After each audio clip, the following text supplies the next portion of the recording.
हम बात करेंगे प्लांट फिजियोलॉजी में एक नए चैप्टर की जिसका नाम है रिस्पायरेशन या श्वसन। ठीक है, तो आप एक बात बहुत क्लियर कट समझें कि रिस्पायरेशन का जो लेसन है यह यूनिट 4 प्लांट फिजियोलॉजी में भी है और रिस्पायरेशन का एक लेसन एनिमल फिजियोलॉजी यूनिट 5 में भी है।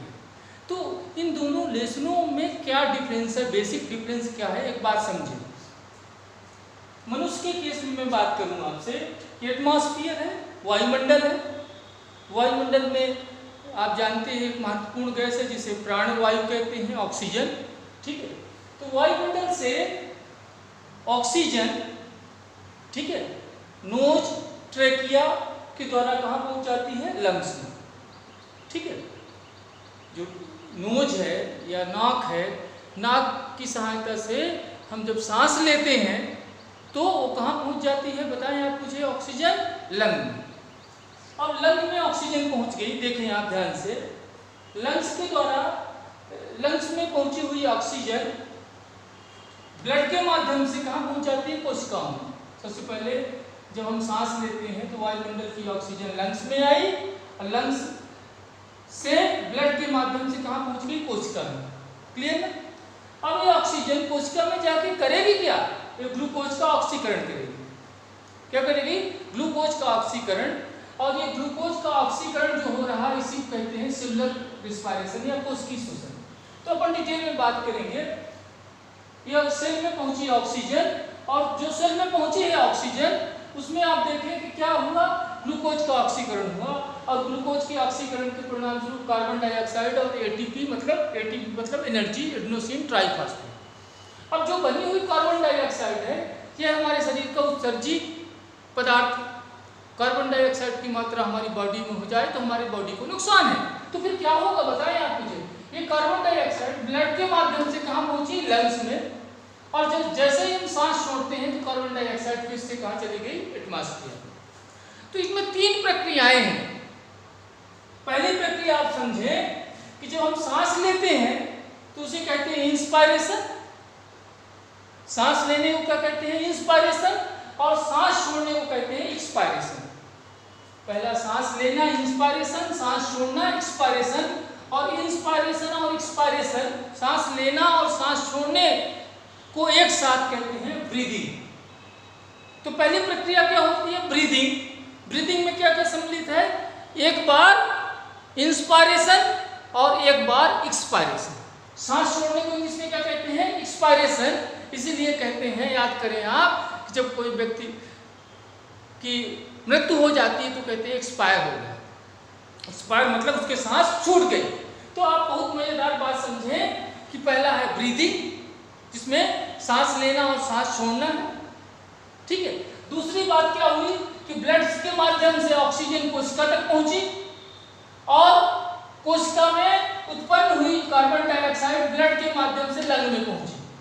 तो दूसरी प्रक्रिया है transport of oxygen and carbon dioxide या ट्रांसपोर्ट ऑफ गैसेस, गैस का ट्रांसपोर्ट। तो कौन कौन सी गैस का ट्रांसपोर्ट हो रहा है, लंग से कोशिका में ऑक्सीजन का और कोशिका में बनी हुई कार्बन डाइऑक्साइड का ब्लड के माध्यम से लंग तक जाना, इसे कहेंगे ट्रांसपोर्ट ऑफ गैसेस। ठीक है, और तीसरी जो प्रक्रिया है सेलुलर रिस्पायरेशन या कोशिकीय श्वसन, जिसमें क्या सम्मिलित है, ग्लूकोज का ऑक्सीकरण। ठीक है, क्लियर ना? और उसके परिणाम स्वरूप कार्बन डाइऑक्साइड और एटीपी का बनना। तो ये 3 प्रक्रियाएं हो गई रिस्पायरेशन वाले चैप्टर में। पहला ब्रीदिंग, दूसरा हुआ ट्रांसपोर्ट ऑफ गैसेस और थर्ड हुआ सेलुलर रिस्पायरेशन। तो प्लांट फिजियोलॉजी में हम तुम्हें बात करें कि ये लेसन है सेलुलर रिस्पायरेशन, कोशिकीय श्वसन, जिसमें आप ग्लाइकोलिसिस और क्रेब्स पढ़ेंगे, जो मैं भी बताऊंगा तुम्हें जस्ट। ठीक है, तो आपको मैं क्लियर कट बता दूं, यहां पर आप ध्यान से समझ लो। ब्रीदिंग और ट्रांसपोर्ट ऑफ गैसेस, यह है एनिमल फिजियोलॉजी। तो एनिमल फिजियोलॉजी में रिस्पायरेशन में कौन कौन से 2 चैप्टर पढ़ेंगे आप, ब्रीदिंग और दूसरा ट्रांसपोर्ट ऑफ गैसेस। और प्लांट फिजियोलॉजी में आप पढ़ेंगे सेलुलर रिस्पायरेशन, जिसमें ग्लाइकोलिसिस और क्रेब्स चक्र पढ़ेंगे। ठीक है, थोड़ा आप यहां देख लें ये परिसंचरण तंत्र में है एनिमल फिजियोलॉजी में, लेकिन मैं जल्दी से बता दूं तुम्हें। तुमने पढ़ा होगा कि सीरा हमारे शरीर में छोटी छोटी ट्यूब का एक जाल फैला होता है, नलिकाओं का जाल फैला होता है। और नलिकाएं कितने प्रकार की हैं? 2 प्रकार की हैं। कौन कौन सी हैं? सीरा और धमनी, वेन और आर्टरी। और आप पढ़ते हैं वेन में कैसा ब्लड फ्लो करता है, डीऑक्सीजनेटेड या अशुद्ध, और आर्टरी या धमनी में कैसा फ्लो करता है ब्लड, ऑक्सीजनेटेड या शुद्ध। मतलब याद रखना, यहाँ पर ब्लड के शुद्धता का पैमाना है ब्लड में ऑक्सीजन की उपस्थित और ब्लड में ऑक्सीजन की अनुपस्थिति। जिस ब्लड में ऑक्सीजन रिच होता है उस ब्लड को अपन कहते हैं प्योर ब्लड या शुद्ध ब्लड। और ये शुद्ध ब्लड किसमें फ्लो करेगा? ऑक्सीजन आर्टरी में। ठीक है, तो आप देखें, ध्यान से समझो कि आपका हार्ट जो है उसमें कितने चैम्बर होते हैं, कितने कोष्ठ होते हैं? 4। मनुष्य के हार्ट में 4 कोष्ठ होते हैं, फिश के हार्ट में 2 कोष्ठ होते हैं। ठीक है, और ये तुम बताना मुझे कि 3 कोष्ठ वाला हृदय या हार्ट किसका होता है। ठीक है, तो मनुष्य के हृदय में 4 कोष्ठ होते हैं। हृदय ऐसा है, देखिए मैं खड़ा हूं तो ऐसा है, तो मेरा हाथ जो है राइट साइड का और ये लेफ्ट साइड का है। It's my heart. ठीक, क्लियर ना? तो याद रखना, कभी कंफ्यूज ना होना, इस तरफ का पोर्शन राइट है और इस तरफ का लेफ्ट। लेकिन जब हम लिखते हैं तो हमें दिखाई देता है इस तरफ का राइट और इस तरफ का लेफ्ट, लेकिन ऐसा है। ठीक है, तो ये राइट आर्किन मतलब हमारे हृदय में 4 कोष्ठ होते हैं। ऊपर के 2 कोष्ठ कहलाते हैं आलिंद या आर्किन, नीचे के 2 कोष्ठ कहलाते हैं निलय या वेंट्रिकल। क्लियर? इस तरफ का कहलाएगा राइट आर्किन या दायां आलिंद, और इस तरफ का कहलाएगा लेफ्ट आर्किन या बायां आलिंद। इस तरफ का कहलाएगा राइट वेंट्रिकल या दायां निलय, इस तरफ का कहलाएगा लेफ्ट वेंट्रिकल या बायां निलय। ठीक है, ये 4 कोष्ठ हैं। सबसे पहले मैं बता दूं कि एक महाशिरा है जो पूरे शरीर का डीऑक्सीजनेटेड या ऑक्सीजन रहित या अशुद्ध रक्त सबसे पहले कहाँ जाती है? राइट आर्किन में। ठीक है, राइट आर्किन और राइट वेंट्रिकल के बीच में आप जानते हो कि एक चैम्बर बना हुआ है जिसमें एक कपाट पाया जाता है जिसे बाइकैप्सिक वाल्व कहते हैं। इस कपाट के खुलने से डीऑक्सीजनेटेड या अशुद्ध रक्त कहाँ पहुंच गया? राइट वेंट्रिकल में। राइट वेंट्रिकल से ट्यूब लगी है और इस ट्यूब का नाम है पल्मोनरी एओर्टा। क्या नाम है? Pulmonary aorta. और पल्मोनरी एओर्टा आगे जाके 2 भागों में डिवाइड हो जाती है जिसे कहते हैं पल्मोनरी आर्टरी। ठीक है, और ये दोनों पल्मोनरी आर्टरी जिसे आप फुफ्फुस धमनी कहते हैं, पढ़ते भी आए हैं बचपन से कि हमेशा धमनियों में हरदम शुद्ध रक्त बहता है, लेकिन ऐसी धमनी है जिसमें अशुद्ध रक्त बहता है। वो कौन सी है? Pulmonary artery. अब यहाँ पर पल्मोनरी आर्टरी जैसे ही लंग्स में जाती है, लंग के पास जाती है, तो क्या होगा? लंग से ऑक्सीजन कहाँ चली गई? पल्मोनरी आर्टरी के ब्लड में। और पल्मोनरी आर्टरी से कार्बन डाइऑक्साइड कहाँ चला गया? विसरण क्रिया के द्वारा लंग्स में।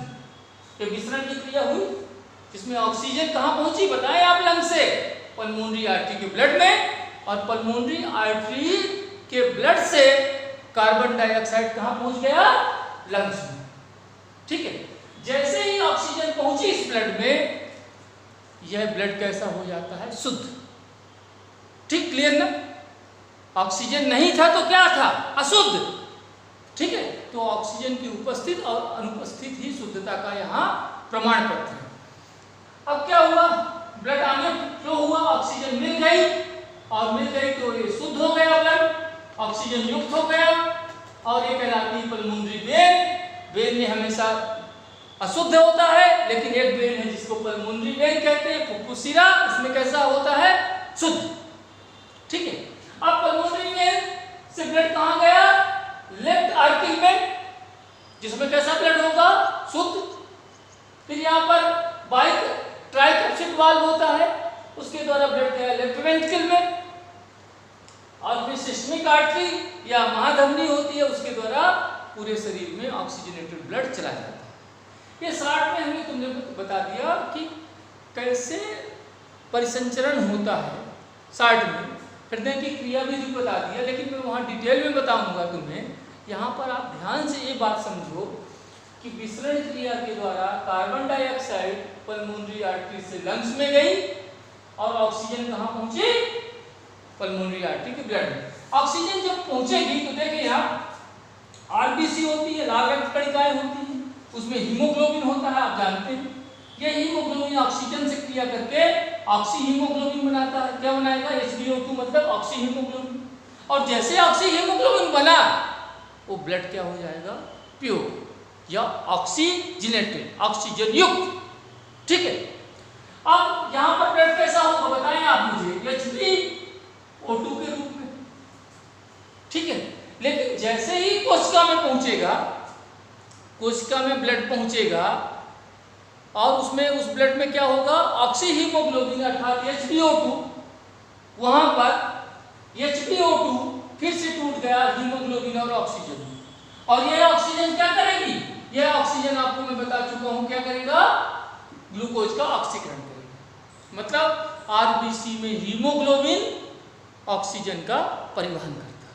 ठीक है, अब मैं तुम्हें सेलुलर रिस्पायरेशन, इस लेसन में सेलुलर रिस्पायरेशन अर्थात ग्लूकोज के ऑक्सीकरण कैसे होता है और उससे कार्बन डाइऑक्साइड और एटीपी अर्थात ऊर्जा कैसी बनती है, ये तुम्हें डिटेल में बता रहा है।